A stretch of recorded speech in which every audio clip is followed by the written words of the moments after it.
واحلل عقدة من لساني يفقه قولي ولا حول ولا قوة إلا بالله العلي العظيم. Muslimin dan muslimat yang dirahmati Allah Subhanahu wa taala. Pada malam ini hadis yang ke-11 dan ke-12. Kita gabung kedua-duanya kerana di segi maknanya hampir sama.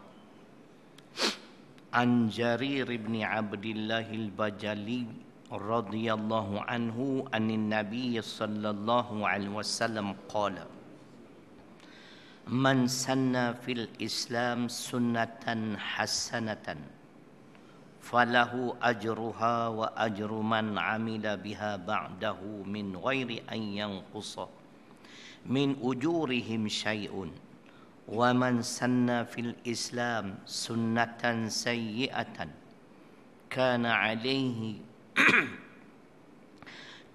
alaihi wizruha wa wizru man amila biha min ba'dihi min ghairi an yanqusa min awzarihim syai'un.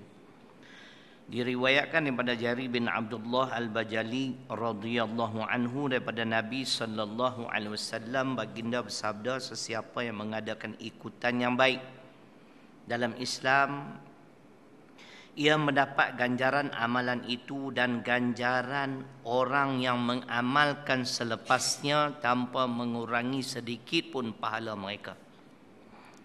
Dan sesiapa yang mengadakan ikutan yang buruk dalam Islam, ia mendapat dosa daripada amalan itu dan dosa orang yang mengamalkan selepasnya tanpa mengurangi sedikit pun dosa mereka. Riwayat Muslim. Hadis ke-12. An Abi Mas'udin al-Ansari radhiyallahu anhu anin Nabi sallallahu alaihi wasallam qala: Man dalla ala khairin falahu mithlu ajri fa'ilihi.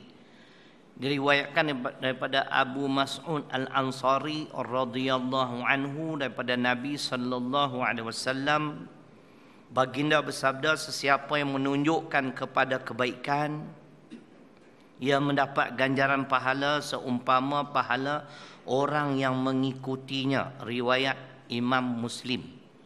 Jadi kedua-dua hadis ni hampir ada persamaan. Jadi apa pengajaran yang dapat kita ambil? Sebenarnya hadis-hadis ni tuan-tuan dan puan, kebanyakannya Dr. Zahazan mengambilnya daripada kitab Riyadhus Salihin dan kitab Riyadhus Salihin. Jadi apa pengajaran tentang kedua-dua hadis yang kita baca pada malam ini? Pengajarannya ialah mengajak manusia kepada kebaikan. Dan ada minta maaf, saya pun kurang sihat, dah 3 hari demam. Itu yang banyak tersangkut-sangkut sikit tu. Tak berapa nak clear elok lagi. Jadi mengajak manusia kepada kebaikan.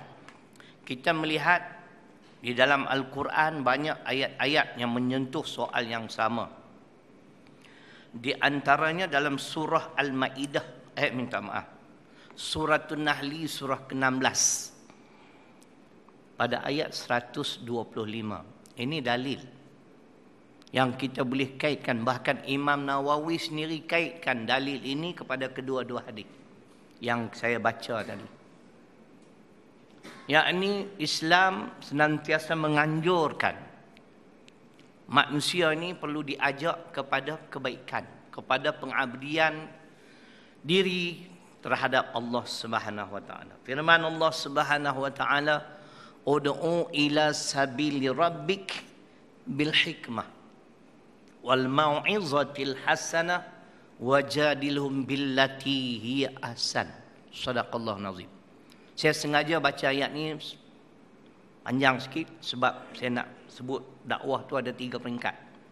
Pertamanya sekali, ud'u ila sabili rabbik bil hikmah. Serulah manusia ke jalan Allah dengan hikmah. Hikmah ni bukan lemah lembut, tuan-tuan. Saya ada sebut banyak kali, lemah lembut kita kena rujuk surah Taha surah ke-20 pada ayat 44. Jadi bila kita melihat ayat 44, Allah menganjurkan berdakwah secara lemah lembut. Ayat 125 ini dengan hikmah. Jadi ada dua option, ada dua pilihan.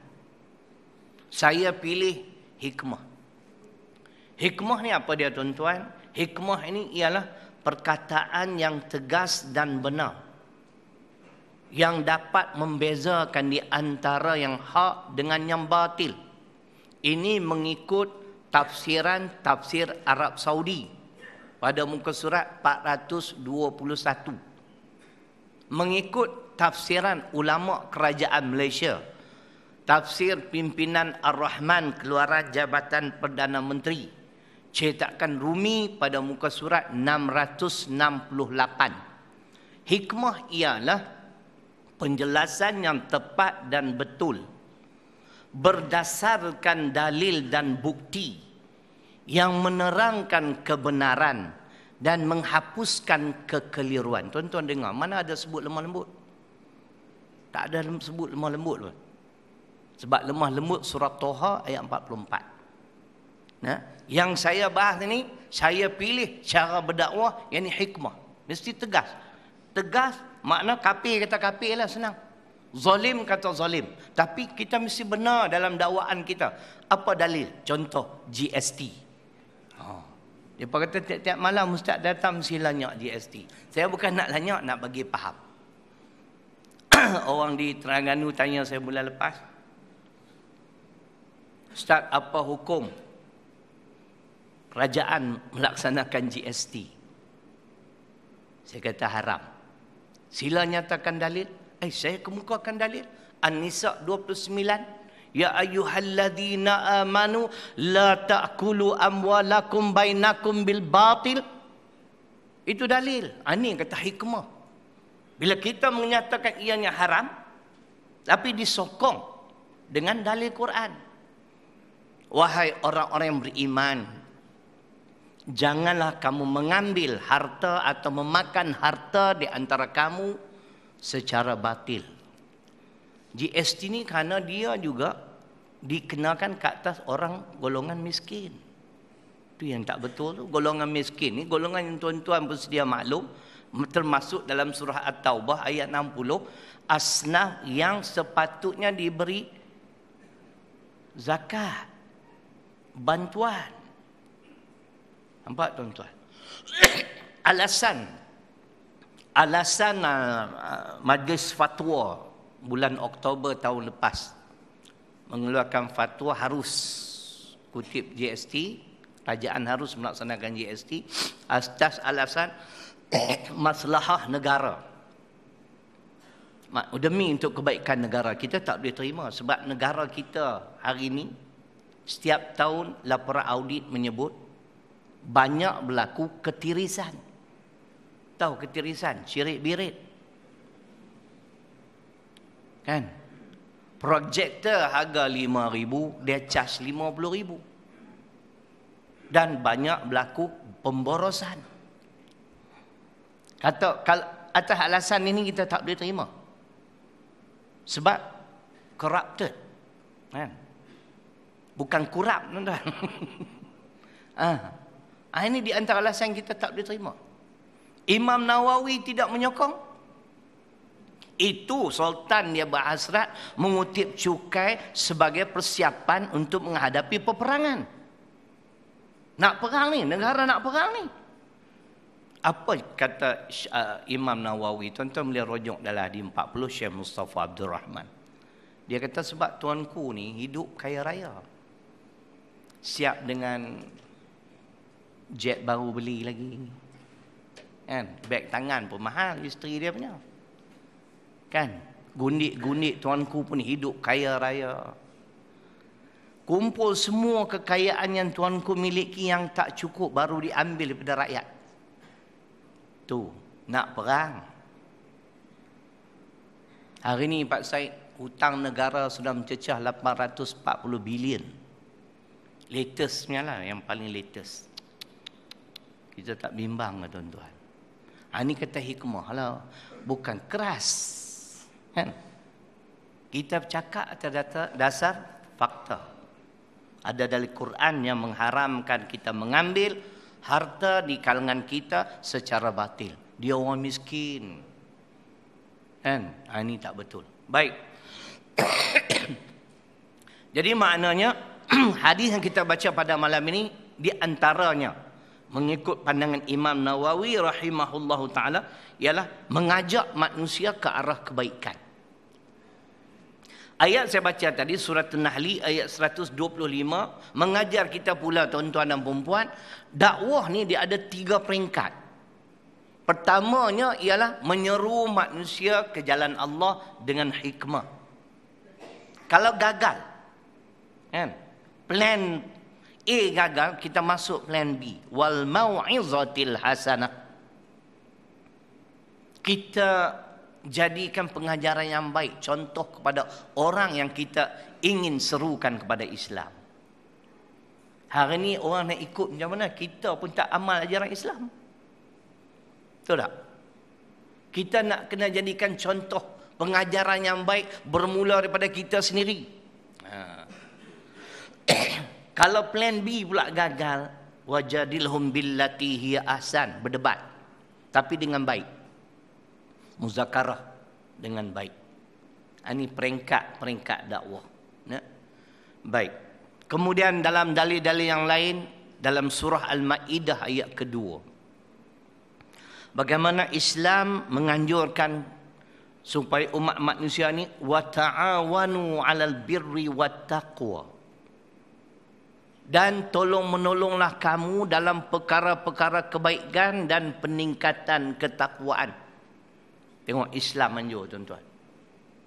Dalam Ali Imran ayat 104 Allah menyatakan lagi wal takum minkum ummatun yad'una ilal khair wa ya'muruna bil ma'ruf wa yanhauna 'anil munkar wa ulaika humul muflihun.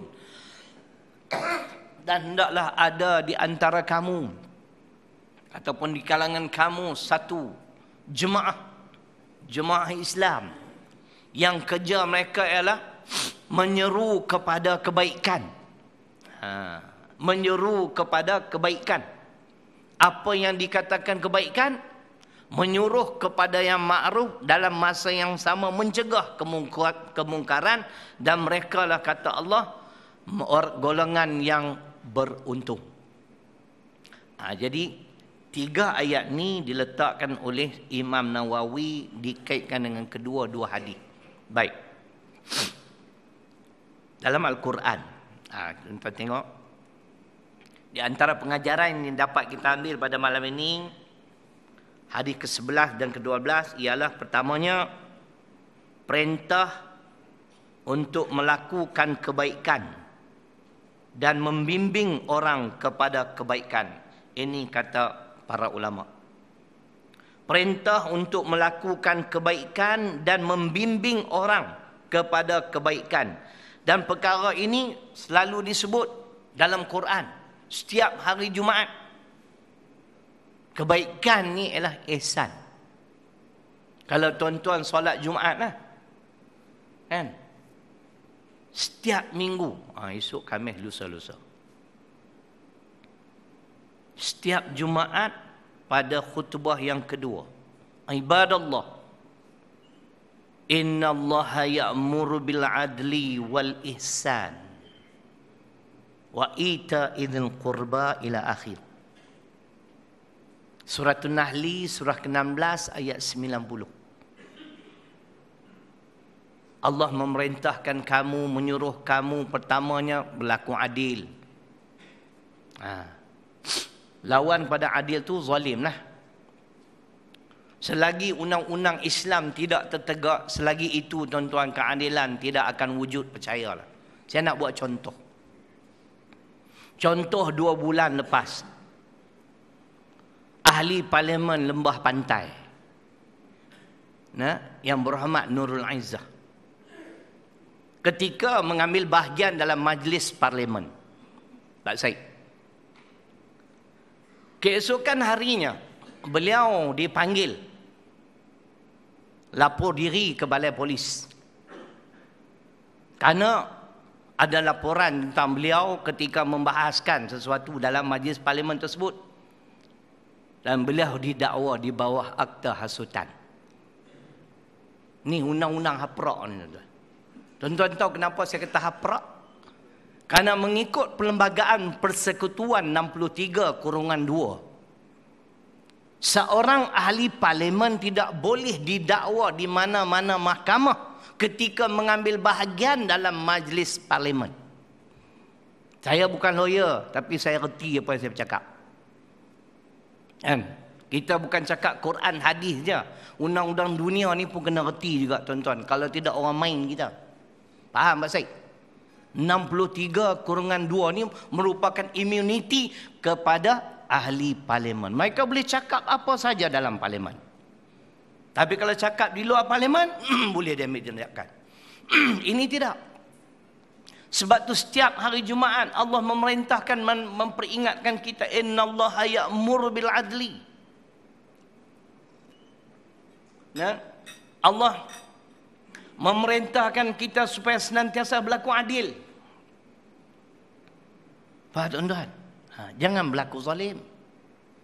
Ini hak seorang ahli parlimen. Mana boleh kamu rampas hak tersebut?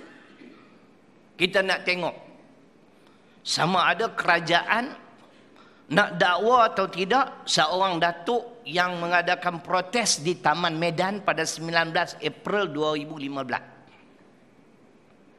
Tak ingat nama datuk tu, tapi mungkin kerana adik dia ketua polis negara, dia rasa dia hebat lah. Yang saya pelik, saya baca dalam The Star, saya pun ketawa tuan-tuan. Alasan mereka mengadakan bantahan tersebut kerana palang salib itu terlalu besar. Dibimbangi nanti anak-anak muda Islam lah, asyik tengok, terpengaruh. Ni lagi satu bahlul. Kan? Bagi saya tuan-tuan, salib besar mana pun tak kisah. Yang boleh menggugat akidah anak-anak orang Islam di Malaysia bukannya salib, tetapi peruntukan 12/4. Sebab tu kena faham politik. Saya dipahamkan dia orang politik, tapi dia pun bahlul politik.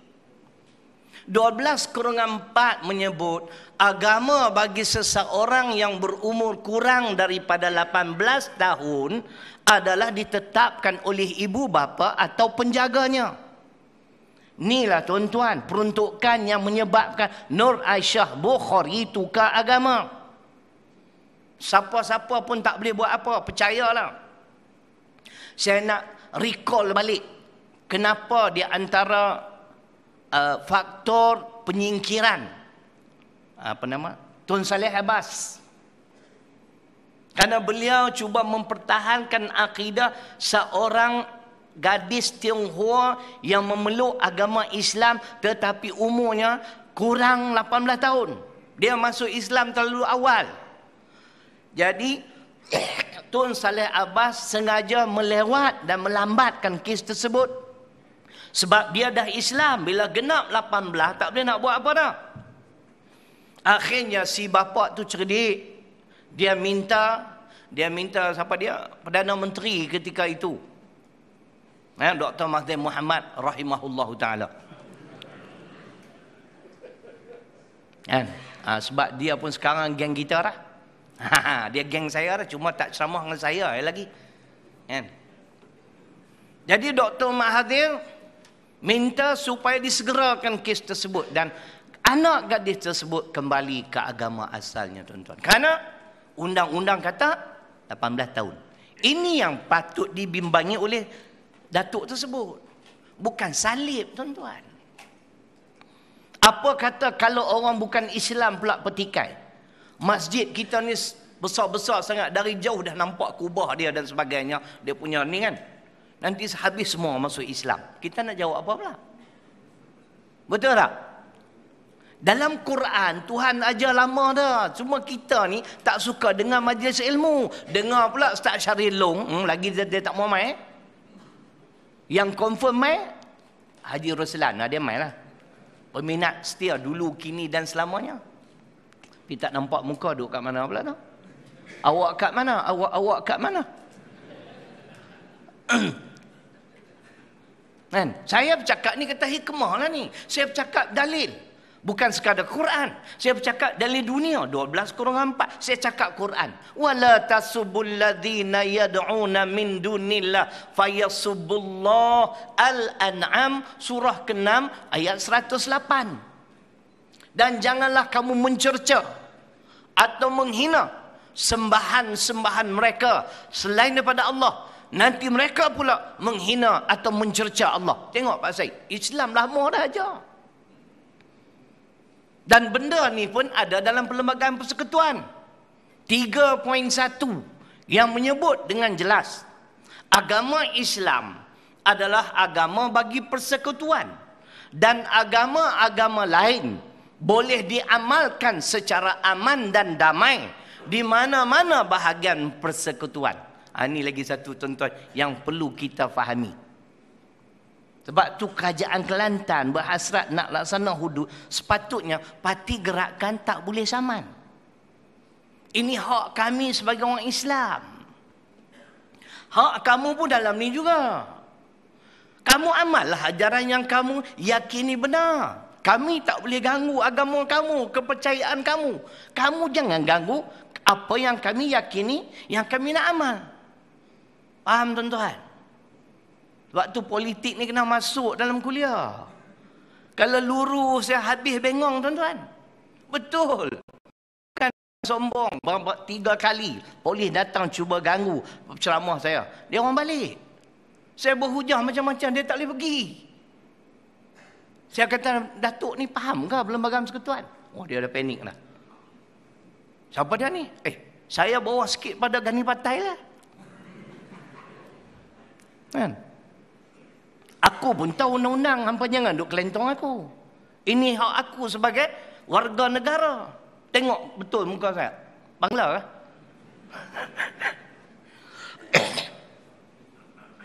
Ini cerita. Tengok kita pergi ganggu, pergi buat protes pula kerana salib besar. Ni apa cerita? Ajaran Islam dah lama aja kita lakum dinukum waliyadin, bagi kamu agama kamu.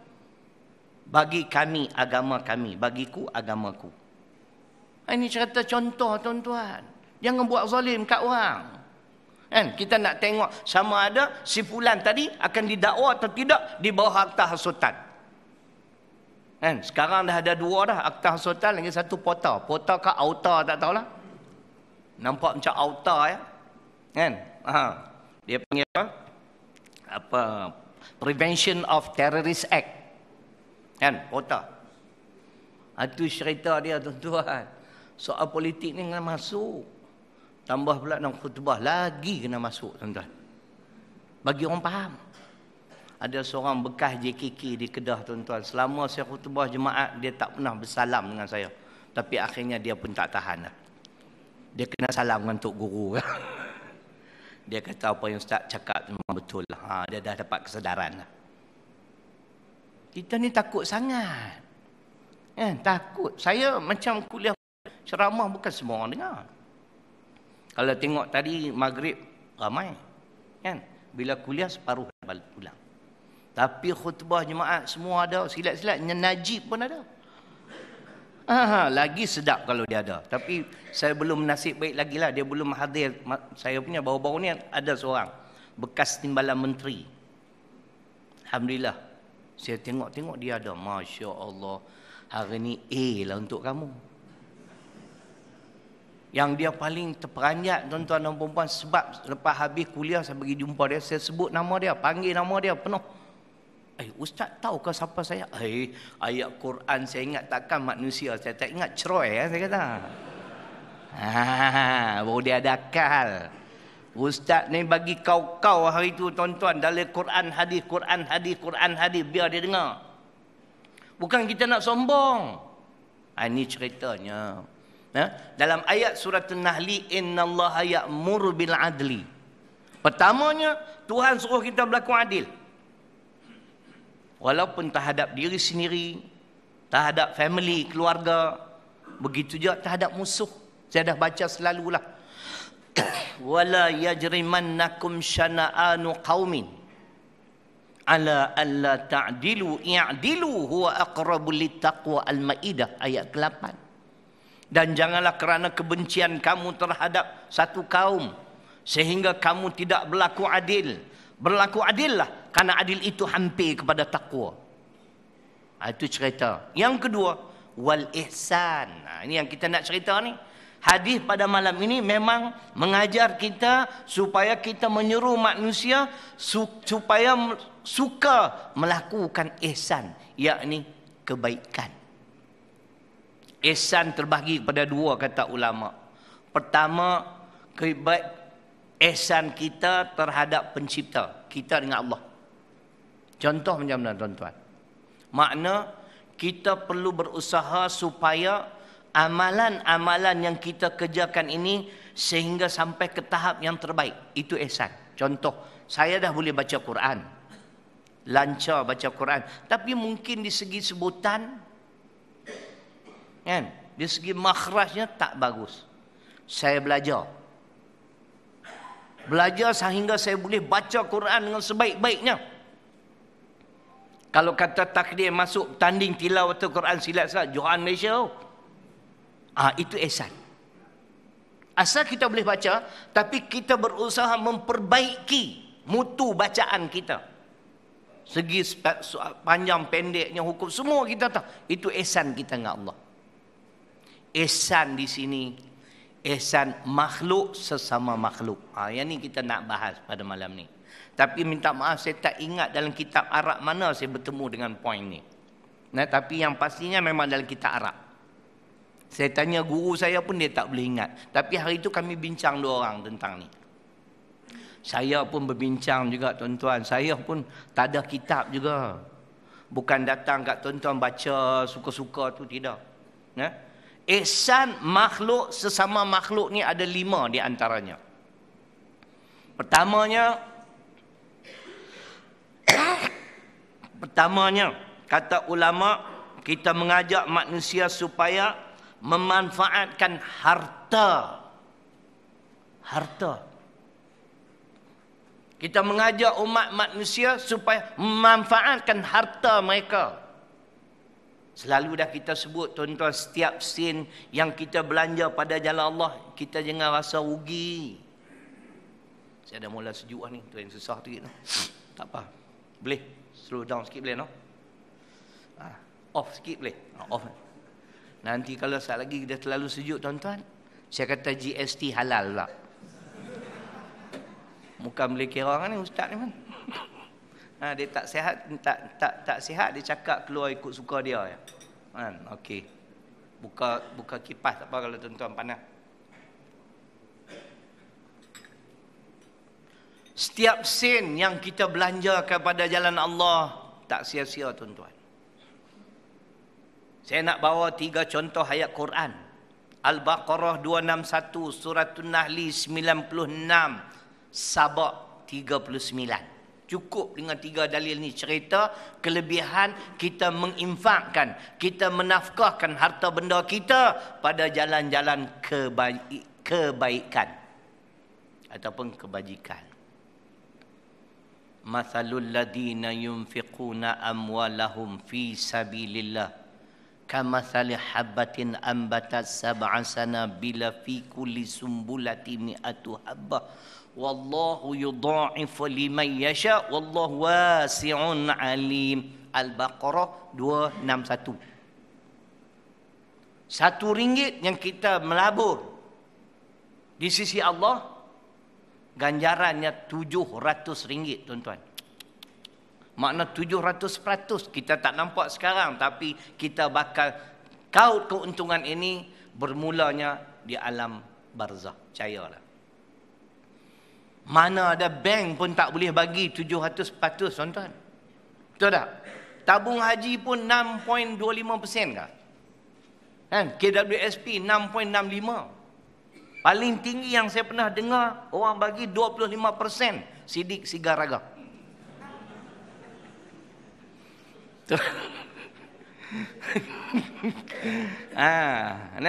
Dia offer kat haji misai kontot.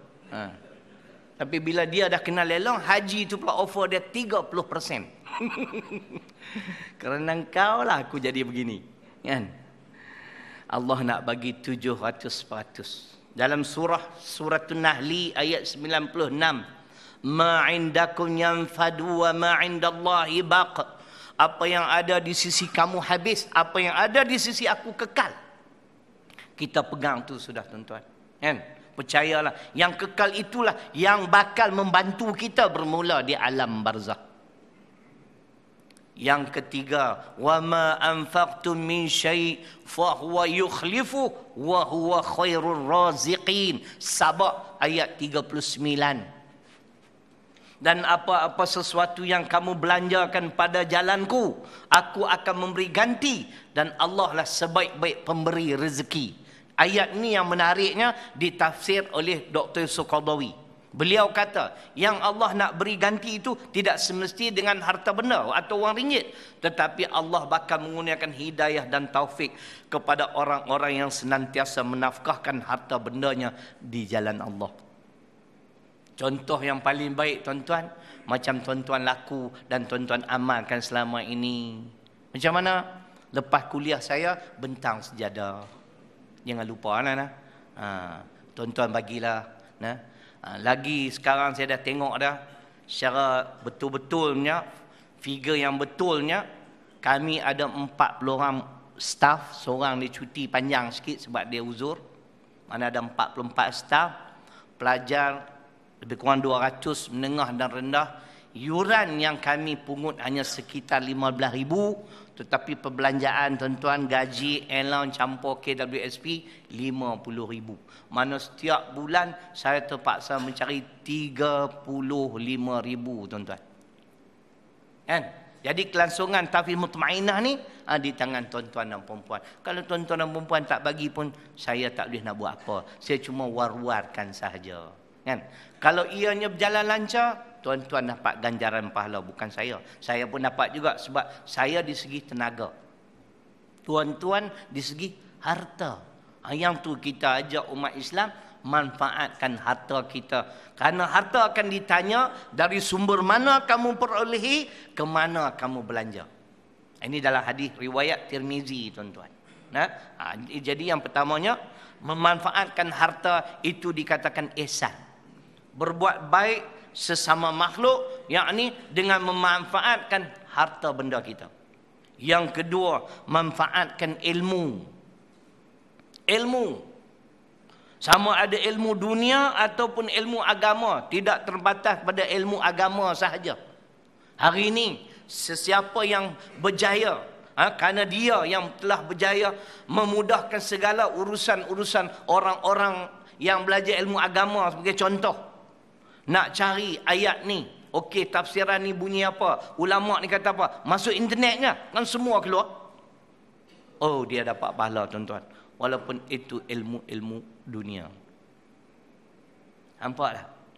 Begitu apatah lagi ilmu agama. Manfaatkan ilmu. Jangan kita bakhil tuan-tuan. Bukan tentang harta saja jangan bakhil, ilmu pun jangan bakhil. Kalau ilmu itu ilmu dunia sekalipun, tapi dimanfaatkan, dapat ganjaran untuk kita. Apatah lagi ilmu agama. Macam saya, mudah-mudahan sahabat saya yang telah meninggal tu Allah merahmati beliau. Saya terkilan sikit lah sebab saya memang cita-cita nak bantu dia, nak bagilah sikit sumbangan supaya dia menunaikan ibadah haji. Tiap-tiap kali jumpa dalam kuliah saya tanya dia, bila nak pergi duk simpan duit. Esok kalau nak pergi bagi tahulah. Hasrat saya memang adalah kita tak boleh nak bagi banyak, kita pun bukan banyak sangat. Tiba-tiba dia meninggal dunia. Kan? Tapi kerana dia lah tuan-tuan. Kerana saya bersahabat dengan dia lah, saya kenal Islam. Dia manfaatkan ilmu-ilmu agama yang dia pelajari, dia bimbing, dia pimpin saya. Termasuklah tuan-tuan dan perempuan dalam soal solat malam. Saya sebelum mengenali dia, saya pun tak tahu ada solat malam. Sejarah saya ni tuan-tuan, kami dua orang tidur di masjid. Kami dua orang tinggal di Parit Bunta kebetulan. Kerja di Taiping. Cara kebetulan. Bertemu di masjid. Sejak pertemuan tu kami bersahabat baik. Tidur kat masjid 6 tahun. Saya sengaja saya tak mau sewa bilik. Rumah saya di Parit Buntar, seminggu sekali saya pulang. Kerana bersahabat dengan dia, ilmu-ilmu yang ada kat dia tu. Kan? Kadang-kadang saya bangun, saya tengok dia ni solat apa? Kan? Dia bangun awal. Esok saya tanya dia, tadi aku tengok hang solat apa? Hang tak solat lah? Tak, aku tengok je lah. Aku nak solat, aku pun tak tahu hang duk buat apa. Lah, aku ingat hang bangun solat macam aku juga. Ada solat apa? Dan ni lah kata solat malam. Lah, yang aku tahu bangun malam, kencing malam ada. Dia beritahu ada tahajud, ada hajat, ada witir. Permulaan saya kenal Islam. Nah, ada solat malam, qiyamul lail. Setiap hari kami kedua orang lah pergi kuliah-kuliah agama macam ni. Bila saya nak resign tu, saya beritahu dia menangis. Din, dia kata, aku dah buat keputusan nak resign lah. Nak buat je apa, Syaril? Aku nak masuk pondok dulu, insyaAllah umur aku panjang, aku akan jadi pendakwah. Aku tekad. 10 tahun kemudian saya bertemu dia, saya berceramah di tempat, kebetulan di kampung asal isteri saya itulah, Parit Buntar. Dia menangis. Sebab dia kata, apa yang kau kata hari ini sudah menjadi kenyataan. Dan setiap bulan saya bertemu dengan dia di kuliah di Parit Buntar. Kerana ilmu dia tu, tuan-tuan. Hari ini kita beramal walaupun tak banyak, dia tak pernah tinggal baca Quran. Solat sunat duha, solat malam. Kan? Masya Allah. Nah, ni ilmu-ilmu ni memberi manfaat, tuan-tuan. Percayalah. Manfaatkan ilmu kita. Sebab tu tak salah seorang pendidik dia nak bagi tahu kepada anak murid dia, okey, ada solat malam. Bukan riak. Setengah kata kita tak boleh cerita pula nanti jadi riak, payah. Bukan semua orang tahu. Betul tak? Jadi ringkasnya begitu. Mari kita sama-sama memanfaatkan ilmu yang ada pada kita. Baik ilmu dunia, apatah lagi ilmu agama. Yang ketiga, manfaatkan kedudukan. Kita mungkin menyandang jawatan yang tinggi. Kita tak usah cerita jawatan-jawatan tinggi lah. Straight to the point lah. Macam PAS dah perintah Kelantan 23 tahun. Kan? Kedudukan yang cukup teguh dan kukuh. Sekarang kita nak manfaatkan kedudukan ni, kita nak laksana hudud. Selesai masalah. Betul tak? Sokongan dah memang Alhamdulillah. Sampai satu dewan tu sokong. Termasuk UMNO. Dia sokong sampai dia menangis, tuan-tuan. Dia kata kita sokong betul kerana Allah, bukan kerana... betul ke tak tahulah, wallahualam. Nah, kita nak manfaatkan kedudukan kita. Nak tunggu sampai bila? Saya tak boleh terima lah, tuan-tuan. Kalau ada kata kita kena tangguh. Give it a try. Bukan salah pun. Kan?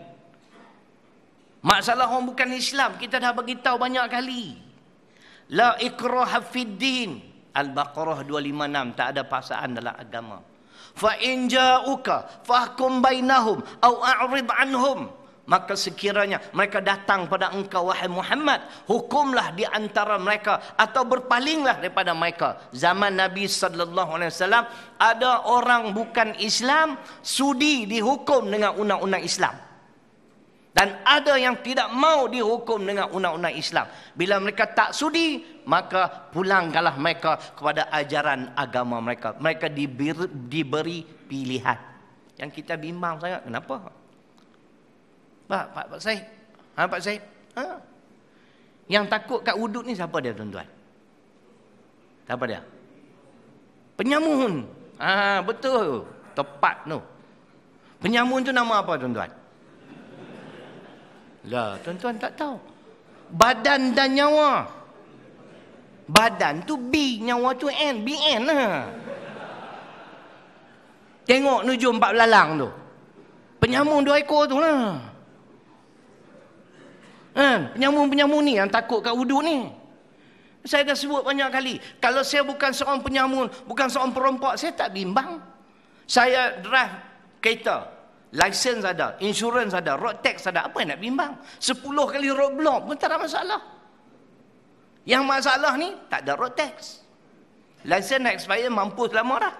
Tu bila tengok roadblock buat U-turn, kita tak U-turn, kita buka cermin. Assalamualaikum Datuk. Fui. Datuk kata, aku belum tanya, dah bagi dah. Relax. Kalau saya di Sungai Petani, lagi saya tak bimbang. Semua polis kenal saya. Betul. Mula-mula tu, lesen-lesen, tengok, Allah Ustaz. Assalamualaikum Ustaz. Cerai. Betul tuan-tuan. Satu Sungai Petani polis tu semua kenal saya. Tiap-tiap kali roadblock, saya kata kat orang rumah, selamat, mesti dia tak check. Tengoklah, saya mesti kenal aku. Kan? Cerita gitu. Kalau kita bukan seorang penyamun, perempuan apa yang bimbang sangat? Orang bukan Islam kita dah bagi tahu. Takkanlah kerajaan Kelantan tu tak ada kepakaran, tuan-tuan. Yang kita nak minta tangguh kita ni siapa?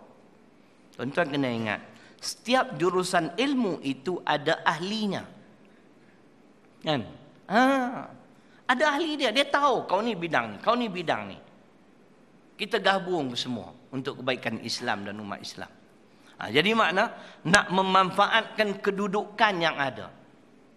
Tak payah tangguh ya. Kita cuma nak tunggu yang saya dipahamkan bulan 5 ni akan dibahaskan atau dibentangkan private bill tu, bil persendirian itu untuk dibahaskan di parlimen, dan saya dipahamkan perlu mendapat simple majority.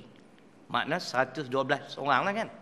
Daripada 222 ahli parlimen, kerajaan Kelantan hanya memerlukan 112. Itu kalau dikatakan simple majority lah. Dan untuk pengetahuan Pak Said lah, ahli parlimen yang beragama Islam masa kini di Malaysia berjumlah 136 orang. Ini bukan hadis, bukan ayat Quran, laporan The Star. Itu termasuk Najib tu. Jadi kita nak tengok bila mereka lakukan undi, kita nak tengok siapa sokong, siapa tak mau sokong. Seorang ulama di negeri Kedah, tuan-tuan, bila ditanya tentang hudud, dia buat kiasan cukup menarik, tuan-tuan dengar. Dia buat perbandingan iman dan kufur. Apa yang dikatakan iman? Beliau mengemukakan contoh Nabi Nuh alaihi salam. Nabi Nuh alaihi salam, Allah perintahkan beliau membina sebuah kapal di atas bukit. Apakah Nabi Nuh membantah, Pak Said? Dia terus buat, tak tanya pun. Kenapa atas bukit? Kalau tepi pantai kan mudah, nanti nak tolak terus saya masuk. Inilah iman, Pak Said. Iman macam tu, dia tak tanya. Kalau atas pokok lah nak buat macam mana? Sampai orang kata, apalah Daud, cerai punya kaki. Kan? Ada pula pergi bina kapal atas bukit. Kamu tak tahu, Tuhan tahu lah. Bila Allah datangkan musibah banjir besar yang melanda seluruh muka bumi, siapa yang selamat? Nabi Nuh. Itu contoh iman. Contoh kufur. Ini Tok Guru buat, bukan saya buat. Allah perintahkan malaikat termasuk iblis supaya tunduk menghormati Adam. Para malaikat semuanya menghormati Adam, tunduk hormat. Kecuali iblis. Mana iblis ni menentang. Betul tak? Dia menentang perintah Allah. Karena dia menentang perintah Allah, dia jadi kafir. Ayat dia dalam Al-Baqarah ayat 34. Jadi kata Tok Guru ni, siapa yang tak menyokong pelaksanaan hudud, sama macam iblis. Senangnya. Ini perintah Tuhan.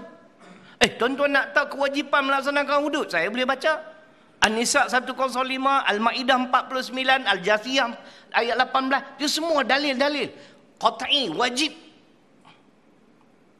Tiba-tiba ada yang tak mau menyokong. Siapa yang tak menyokong, dia kata samalah seperti iblis. Iblis menentang, kamu pun menentang. Kita baca hadis sikit, bagi sedap sikit dengar. Kullu ummati yadkhuluna al-jannah illa man aba. Qalu ya Rasulullah wa man ya'ba. Qala man ata'ani dakhala jannah wa man asani faqad aba. Hadis riwayat Imam Bukhari dan Muslim. Tuan-tuan boleh bertemu dalam mustika hadis. Muqaddimah mustika hadis insya-Allah. Hadis yang keberapa saya tak ingat. Tapi dalam tu ada insya-Allah. Apa maksud hadis? Setiap umatku akan memasuki syurga kecuali mereka-mereka yang enggan. Sahabat berkata, ya Rasulullah, siapa yang enggan masuk syurga? Nabi jawab, yang nak masuk syurga bagaimana sifatnya, yang enggan bagaimana pula perangai mereka. Man ata'ani dakhala jannah. Sesiapa yang taat padaku, taat di sini ikut sunnahku. Aku juga pernah melaksanakan hudud walaupun tak banyak kali. Tapi yang sedih tuan-tuan, ada seorang ustaz, betul ke tidak, saya nak cek dululah. Dia baca khutbah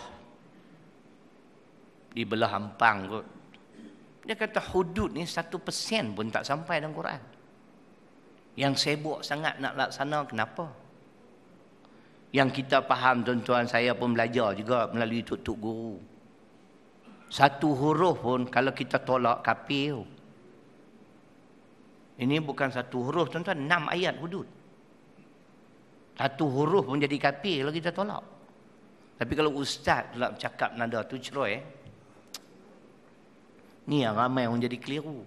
Bila dengar saya khutbah pula, saya kata wajib. Dengar dia kata, dia tak kata tak wajib. Ni mana satu betul? Tuan-tuan nilai sendirilah. Kan? Walaupun 1 ayat tak boleh tolak. 1 huruf pun tak boleh tolak.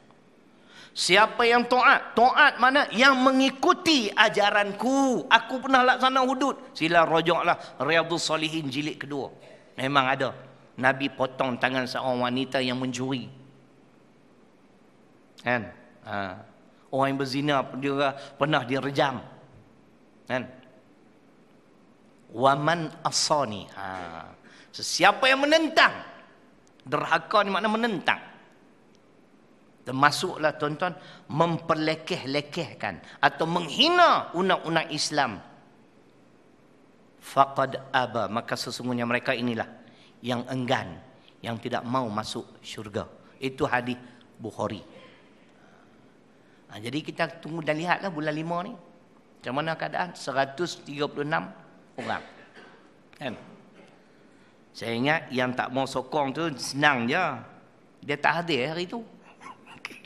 Jadi orang tak boleh nak tuduh dia. Kan? Kenapa you tak hadir? Cirit-birit nah. Dia mungkin bagi alasan tu, walhal dia tak suka. Jadi kita pun tak boleh lah nak tuduh dia munafik ke apa kan. Kita tunggu dan lihat lah. Hanya memerlukan 112 undi saja. Kita tunggu, kita yakinlah tuan-tuan, percayalah insya-Allah. Bila hudud dilaksanakan, paling tidak kita dapat minimum kan. Jenayah-jenayah orang dengar pun takut. Kan? Untuk melaksanakannya bukan mudah. Perlu bukti yang kukuh dan sebagainya.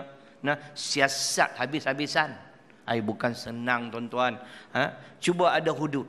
Tak bimbanglah soal apa tadi, salib palang tu besar sangat. Sebab ada murtad. Kan? Siapa murtad, enggan bertaubat, selesai masalah. Betul tak? Ini bagi alasan kerana salib tu terlalu besar, takut orang murtad kepala bapak dia. 12/4 tu hang pergi faham benda tu dulu. Sebab tu Nur Aisyah Bukhari murtad kerana yang tu. Tak boleh nak buat apa dah. Ambillah lawyer apa pun tak menang tuan-tuan. Kan? Cerita gitu. Memanfaatkan kedudukan. Kita berdoa moga-moga Kelantan menjadi contoh. Insya-Allah. Soal berjaya atau tidak, itu kita serah pada Allah. Ada guru saya yang beritahu, kalau takdirlah kita dah mula laksana Pak Said, tiba-tiba jadi huru hara, kita boleh tangguh. Kita mohon ampun pada Allah. Ini saja yang mampu kami laksanakan. Esok tak akan ditanya lagi di akhirat. Ini belum cuba lagi dah macam-macam lah. Macam-macam andaian. Kan? Belum makan lagi tak sedap. Makan-makan 5 pinggan. Mangkuk hayun. Ambil pinggan banyak atas kepala. Kan? Itu cerita dia. Ihsan makna memanfaatkan kedudukan. Ihsan juga ialah memberi nasihat. Ad-dinu nasihat. Hadis ke-13. Lepas ni kita akan bertemu dengan hadis ke-13 yang mungkin perbahasannya makan 3 bulan masa tuan-tuan baru nak clear. Sebab saya dah rujuk 3 macam kitab tentang hadis ni. Saya ambil poin yang berbeza-beza untuk saya sampaikan kepada tuan-tuan. Memberi nasihat itu adalah ihsan. Yang kelimanya ialah amar ma'ruf dan nahi mungkar. Ini semua kebaikan.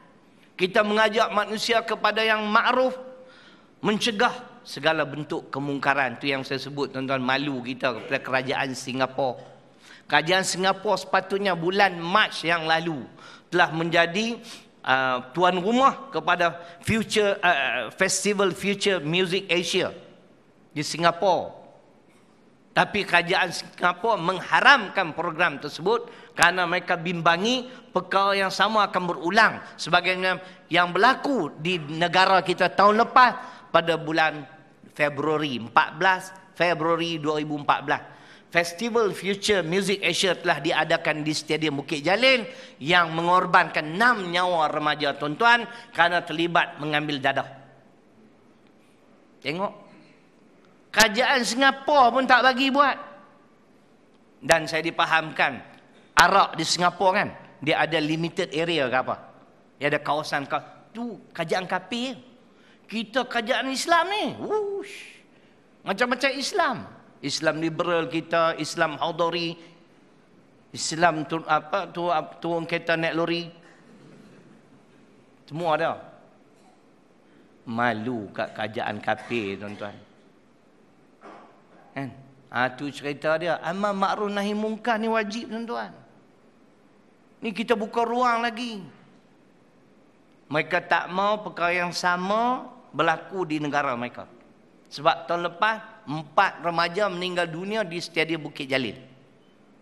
Disahkan mengambil dadah. 2 meninggal di hospital. Sebahagian daripada 6 orang yang meninggal itu ada anak orang Melayu.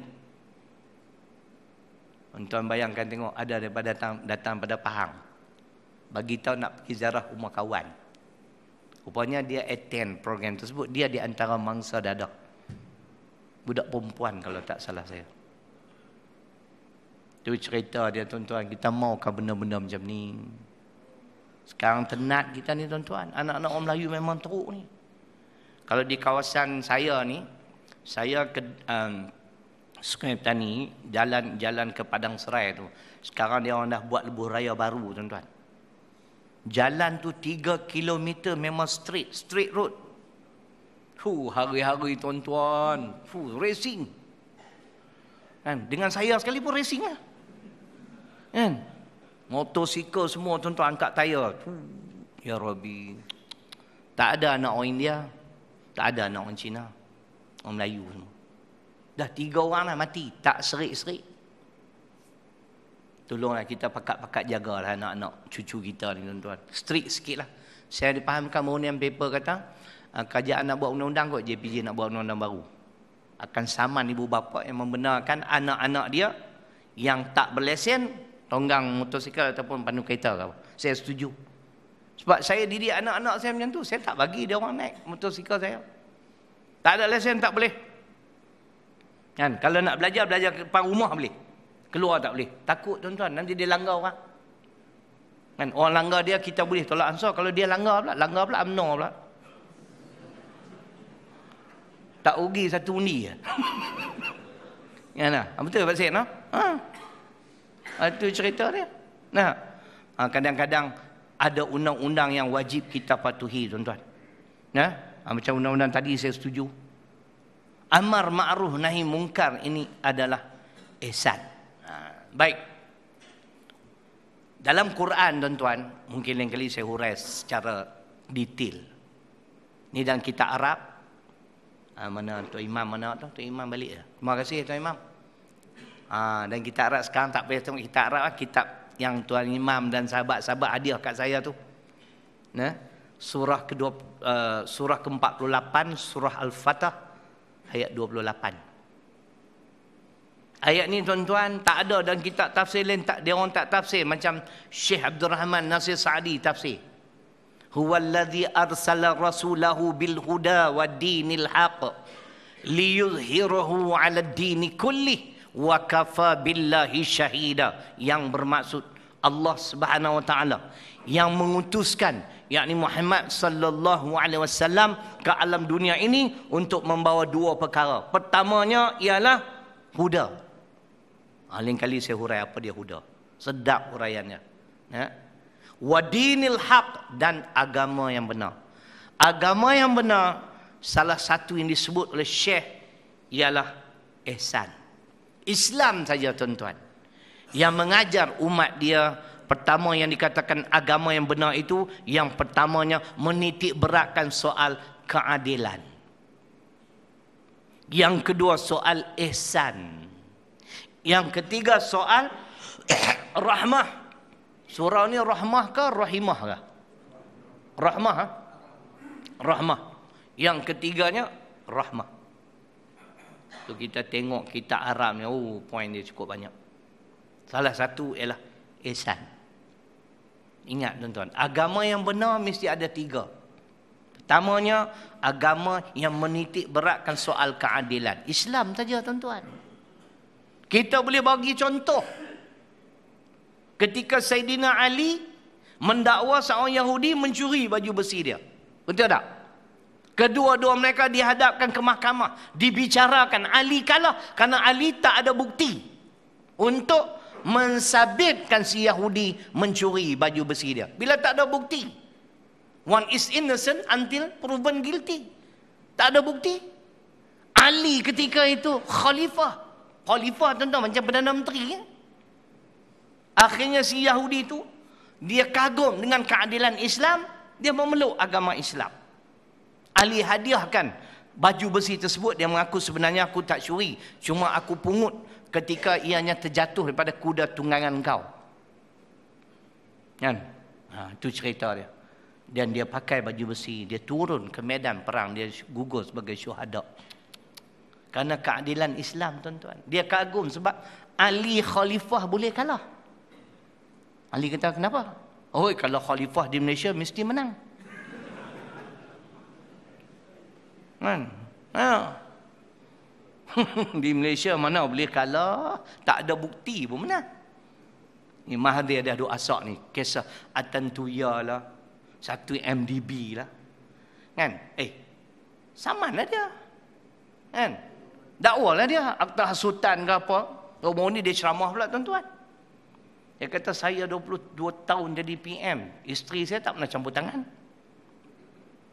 Ni orang yang hadir yang dengar beritahu. Kan? Itu cerita keadilan ni adalah ajaran Islam tuan-tuan. Saya yakin agama lain bohong. Kita adil. Adil. Yang kedua ihsan. Yang tadi mengajak manusia memanfaatkan harta, ilmu, jangan kedekut, jangan bakhil tentang ilmu. Memberi nasihat walaupun kepada pemimpin.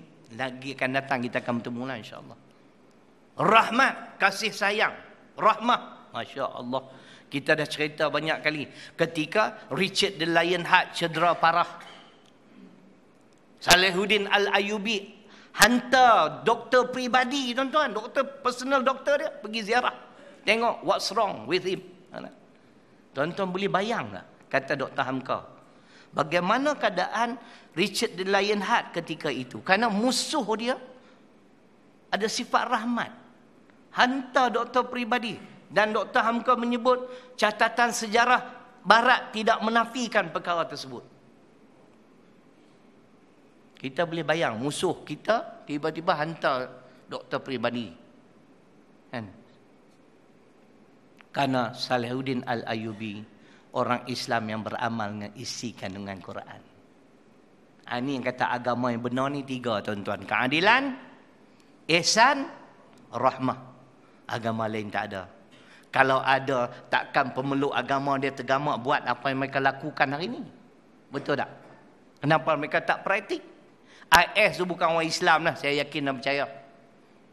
Puak-puak Yahudi ni mereka sanggup buat apa saja untuk memburuk-burukkan Islam. Kalau dia orang berani sangat, jangan pakai topeng. Itu baru gentleman. Penakut juga tuan-tuan. Tu Twin Towers tu. Kan? Kita baca satu rencana, artikel. Dipandu oleh kapal terbang yang tak ada pemandu lah. Pergi bank bangunan tu, 3,000 Yahudi mampus pagi tu. Kan? Orang semua sibuk nak pergi kerja. Dia orang sanggup buat. Mereka memburuk-burukkan Islam.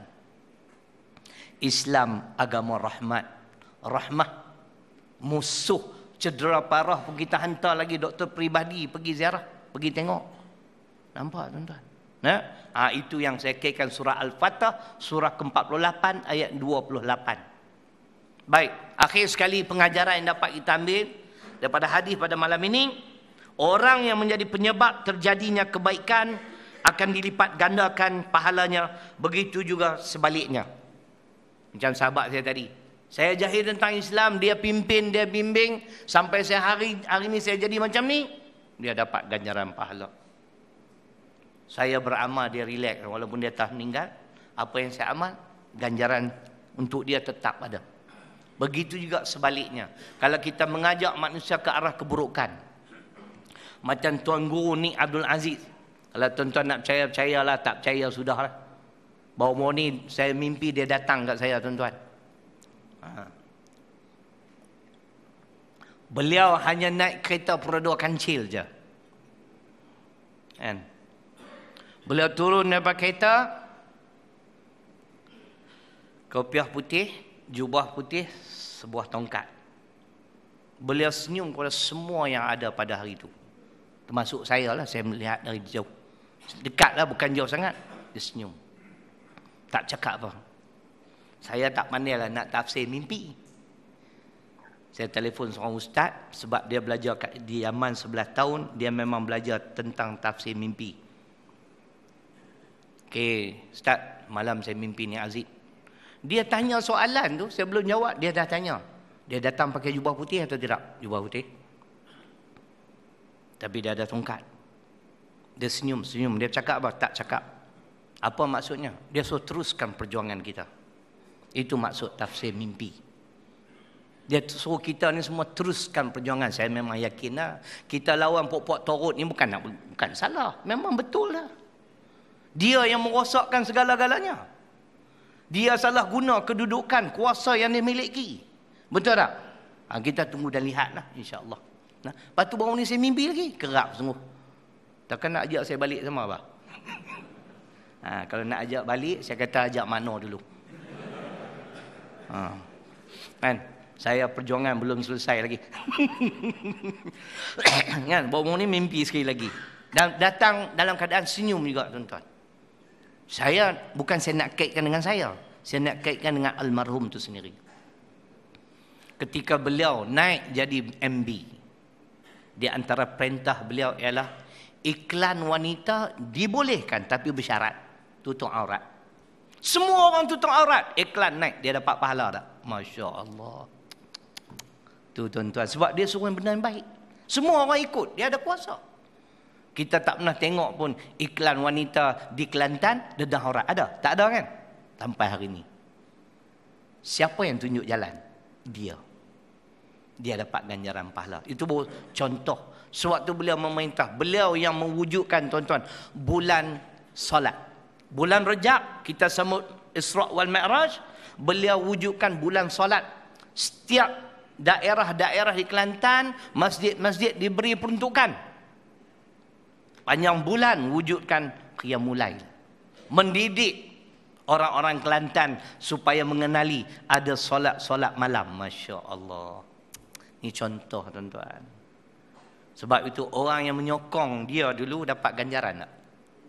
Man yashfa' syafa'atan hasanatan yakul lahu nasibun minha wa man yashfa' syafa'atan sayyi'atan yakul lahu kiflun minha. An-Nisa 85. Sesiapa yang memberi pertolongan yang baik, dia sama-sama dapat ganjaran pahala. Siapa yang memberi pertolongan yang tidak baik, dia sama-sama menanggung dosa.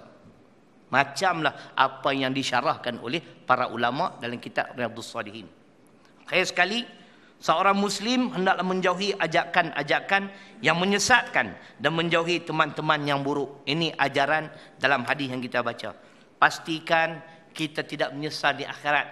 Ya wailata laitani lam attakhidh fulanan khalila. Al-Furqan ayat 28. Ada satu golongan manusia, mereka menyesal karena mereka tersalah pilih kawan.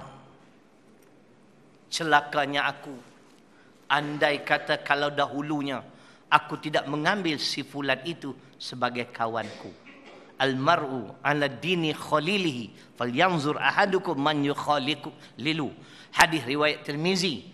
Manusia dia suka ikut tabiat kawan dia, kata Nabi sallallahu alaihi wasallam. Justru itu, perhatikanlah siapa yang kamu nak jadikan sebagai teman. Jadi sekadar itulah untuk malam ni. Mudah-mudahan memberi manfaat. Saya akan bagi salam dulu, kemudian nak buat sedikit saja pengumuman. Ribuan kemaafan, terkasar bahasa dan sebagainya. Aqulu qawli hadha wa astaghfirullah alladhi mali wa lakum. Assalamualaikum warahmatullahi wabarakatuh.